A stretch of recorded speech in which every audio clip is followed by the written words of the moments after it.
What is going on, you guys, and welcome back to another video today where we're going to talk about the current state of my Subaru WRX. So there's some good, not as much bad as there used to be. If you saw my last video, we kind of cleaned up some of the things that were bad with this car, so I thought it'd be a good idea. Get like a baseline of where we're at right now. There's still some things that do need done with this car. We're going to go into those first, and then we'll go over everything else that's kind of been done. Okay, so if you saw my past video, we talked about the wing. So for this wing, as you can see, there's some play in there. So there's 4 bolts that hold this down. There's 2 on this side and 2 on that side. So those ones are fine. But this one, only the front one screws in. The bolt that's in the back here is stripped out, so you can't tighten it down the whole way. So water leaks in the trunk occasionally. We had tried to patch it, which is actually what this white stuff is. This car is very dirty. Trunk still needs figured out and fixed. I don't think it's a very major issue. I mean, I was just gonna buy a new trunk for this car anyway, just because there are some holes in it and stuff. And maybe swap to the STI wing. If you see I had this on here, I kind of would like just a tiny little lip on the back, or maybe the STI wing. So that's something that does need fixed at some point. Then up here, so the whole reason that I put this vortex generator on my car is, as you can kind of see, there was a big dent on the back. And I thought, well, until this car gets some body work done, I'll just put this vortex generator on, because, you know, it's got a little bit of a black and blue theme going here. So I thought it would match it pretty well, cover it up for the time being so the car didn't look as bad. But as you can see, this is the second time I've repainted this thing, and we got some fading all over it. There's some cracking. I really don't want to have to pop this thing off and paint it again, because it was a pain to sand this whole thing down and then try and repaint it and put it back on the car and everything. So I'm kind of hoping that the bodywork can just get done soon so I can pop that off. But so far, 2 things that I don't think are that major. Next, we can talk about the tires. So this thing is about to be ready for some new tires. As you can see, I'm pretty sure whenever I had got this car inspected, they had told me that next time you bring it in, it better have new tires on it. So that'll be something that I'm gonna have to do. I think I'm just waiting until I can get wheels and tires bundled together, because this does have the stock wheels on it. As you can see, they're nice and dirty. It does have the stock wheels on it, and I honestly think that, you know, it does look pretty good with the stock wheels on it. But I figured if I'm gonna have to buy new tires for this thing, I might as well get new wheels, because then I can choose a good wheel size that I like, get some good tires for it at the same time. A lot of times you get a discount on it whenever you get them like that too. Even though it's more expensive overall, you still get a discount. And I can get this thing looking good with the wheel and tire setup that I'd been hoping to get. Now the last, I would say, poor thing on this car is it's gonna need some new head gaskets. So if you saw a recent short that I had posted of different RPMs that I should set my launch control to, you'll notice that there is some white smoke starting to come out of the exhaust of this car. So I think that's a good indicator that it's time to replace the head gaskets on this thing. I don't think the owner ever told me about the head gaskets previously getting changed. And if we look, this car is currently at 150,000 miles, a little bit over actually. And from the research that I did, this car is supposed to get new head gaskets every 130 to 150,000 miles. So I think after searching that up and finding that out, and then on top of that, that video I posted,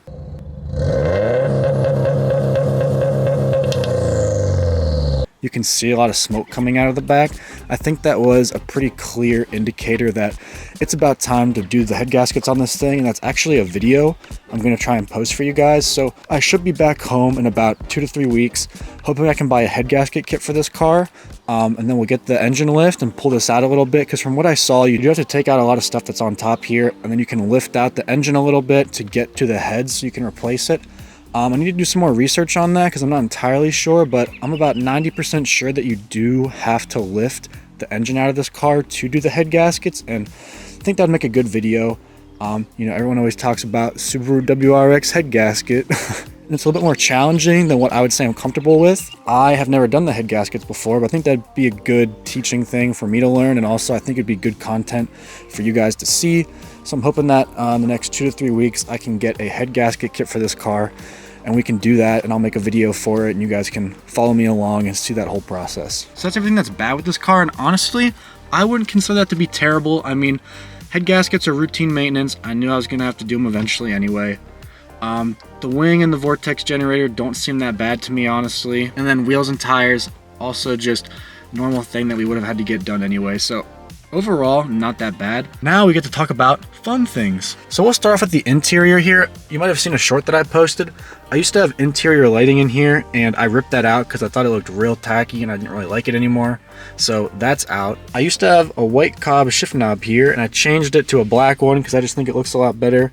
Black and blue theme that we got going on. I always get asked, I didn't know that these weren't factory, but these WRX floor mats, I didn't know that they were aftermarket, but I get asked about them a lot and I wish that I could find them for those of you that are asking for them, but I've looked around and I honestly can't see them anywhere, and the owner who I bought it from never told me that they were ever aftermarket. So every couple of months I kind of look it up to see if maybe there's a new product or something that I missed, but I really just can't find them anywhere, so that sucks. So taillight tint obviously is holding up pretty good, I would say.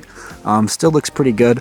Hoping to get LED tails or something at some point for these because, I mean, as nice as these are, I think I would like LED taillights better. And also it would probably hold up better than wrapping them because there is some like creasing and stuff.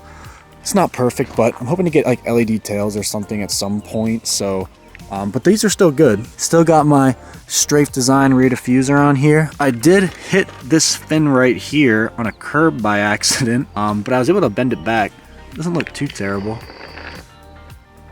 You see it scratched a little bit, but I still like the rear diffuser. I think it adds some aggression to it, makes the back end look nice. This is gonna come off whenever I get a new trunk, but I put a rivet in it so I can't take it off or there's gonna be another hole in the trunk. So once the whole trunk situation gets figured out, that'll be not there anymore. I think that was kind of a waste of money of me buying that because I was first going to go wingless, then I patched the holes on top, didn't really want to paint it and everything, so I just put the wing back on for the time being until I get like a new trunk or something for it, because I think it looks better that way. But having two wings, I have to say, does look pretty stupid. Subs, obviously, we did post a video about me fixing these subs and they've been running really good ever since. You can kind of see them back there. So I did get a question. I do have them facing toward the seat because whenever I had read online, they were like, it depends on what kind of subwoofer you had apparently. Like if it's vented or not vented, and mine isn't vented. So they were like, oh, you should face it towards the seats because that makes it sound better. So that's why I have it facing towards the seat, is literally just some form that I found that told me like, hey, you should face them toward the seat. They could be wrong, you're supposed to face it towards the back, but it sounds good either way. It's two 12-inch subs. They've been perfect ever since we fixed them. But yeah, I like them a lot. And I know I got a question about them before, so that's why I face them toward the back seat. Obviously, we got this hood scoop. I'm impressed with how good the paint held up on this. If you take a good look at it, you can kind of tell it's not exact. I painted it outside. I feel like there was a decent job done prepping it, but I'm not surprised that the paint color turned out differently, especially because maybe this is what the car looked like from the factory, was like this color. But you know, over time, being out in the sun and stuff for like 20 years, it faded a little bit and it's not as deep blue as that, but I'm still impressed. If you look at it from, you know, as far away as we are now, you can't really tell.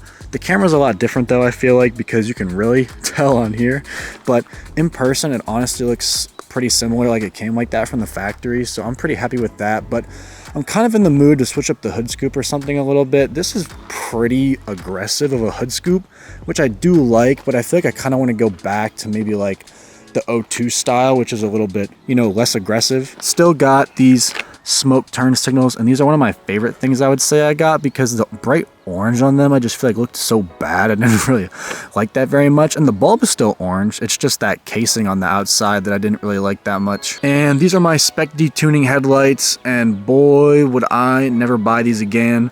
I think I'm ready to have some other LED type of headlight, because like it looks like it's just like fading or something. This side has the same thing on it, and on one of these headlights, I can't remember if it's this side or if it's that side, but there's supposed to be 3 LEDs right there. It's just broken on one of them, and they keep coming unplugged from the harness because they just didn't fit the clip right. So I have them zip tied in there so that way they don't come undone anymore. But I used to be driving around and people would be flashing their headlights at me because my one headlight's not on. So I don't think I would ever buy these again. Maybe it's just my experience and other people haven't had the same experience, but these things have caused me enough headaches that I think I would get a different headlight. Even though I really like the look of them, I think I'm ready for something different because these have just caused me way too much of a headache. Then obviously, still have the Stage 2 tune on this thing. Just that whole power package that Cobb sells for this car, as you saw whenever we did the engine shot. But other than that, there's not that much really with the Subaru. I guess we can show you the tint real quick. So it's overcast, so it looks a lot darker than it actually is. So you can kind of see their side. Back's tinted too. I feel like the back is darker than the front. It's hard to tell whenever it's overcast. So whenever I bought this car, the guy had told me it was 5% the whole way around. I could not see a thing out of the front, so I ripped off the tints. And I put 10%, or it's 12%, one of the two, up front. Maybe it was 12% in the front and the back the whole time. I don't know. I feel like it might be hard to tell because it is overcast, but I do like the look of the tints. But I think the tints really make a difference for any car because, I mean, you're not driving around like a fishbowl or anything. It's nice to have a little bit of privacy. But really, guys, that's all that we got for the WRX. I mean, whenever you kind of lay it out like this, it doesn't really seem like there's that much done to the car. But hoping that this is not where the modding for this car ends. There's obviously a lot of other stuff I want to do to this car. Rotated turbo, bigger turbo, start pushing some power into the block. I feel like there's not that many built EJ205s. Maybe that's because of like reliability. But I see a lot of built EJ207s, see, you know, a lot of EJ255s, 257s that are being built. So it would be kind of interesting to build this engine. So we'll see what kind of things we can like draft up and stuff like that for mods to do to this car. I obviously do want to get a bigger turbo. I think my next plan is to go E85. I've always been thinking about that for like the past year or two, just because it seems like a no-brainer. Well, I guess flex fuel is probably a better thing to call it, because I don't want to go straight E85. I just want to be able to put E85 in the car. So I think that is one of my main like big upgrades that I do want to do after we get, you know, like head gaskets, new wheels and tires and stuff, because the kits that I see online don't seem terribly expensive for this car. I think it was like $600 or $800 for this one that I found, which is pretty expensive, but it doesn't seem terrible. I would have to get a tune afterward, and that's going to be kind of expensive, but I was kind of planning on getting a tune for this car for 93 anyway, because I just think that any sort of tune that you get exactly for your car will always be better than the off-the-shelf tune that Cobb has for this thing, and I just wanted to run better. Maybe I could squeeze out more horsepower than the tune that they have, because maybe it's a little bit conservative or something. If I get tuned, I'll squeeze like, you know, 2 more horsepower out of it. But yeah, I think flex fuel is probably one of the next things I'll do to this car, because then that also does make it easier. If we already got the flex fuel kit in there, we can just go ahead and start upgrading the block, putting new turbo, getting this thing more fuel in. We don't have to really worry about putting a flex fuel kit in later, and we can also squeeze some more horsepower out now. I forget what like the horsepower number was, but there were some people who were like, obviously it varies between car, but you put a flex fuel kit on here, you might squeeze like 20% more horsepower out of it. But yeah, we'll see. That's all I got for this video. That is the current state of my 2002 Subaru WRX. You'll see a video coming out soon of us getting those head gaskets done. So yeah, that's the current state of my 2002 Subaru WRX. Some bad things that we got to get worked out, but honestly, I don't think they're that terrible. I'm not going to be driving this car that aggressively in the next week or two, so you'll probably see a video for that whenever we get to do that, and that's going to be a whole process. So hope you guys are ready for that, because I'm not. But yeah, hope you guys enjoyed. Thank you so much for watching. Thank you for all the support. We've surpassed 1,000 plus subscribers. Let me see what we're at right now. 1,389. It just went up from 1,388 as I'm recording this video. So thank you guys so much for all the support. I mean, it feels like just the other day I was at like 600 or 700 or something, and we've just been blowing up recently. So thank you guys so much for all of that. It's been a slow climb, but we're here, and I appreciate you guys who were here at the beginning. And I've just joined. Thank you for joining. I got some cool videos hopefully coming out soon. But yeah, I just wanted to let you guys know how much it means to me that you spend the time to watch my videos, because I know it takes time out of your day. So with all that being said, thank you guys for watching. We'll see you in the next video. Bye-bye!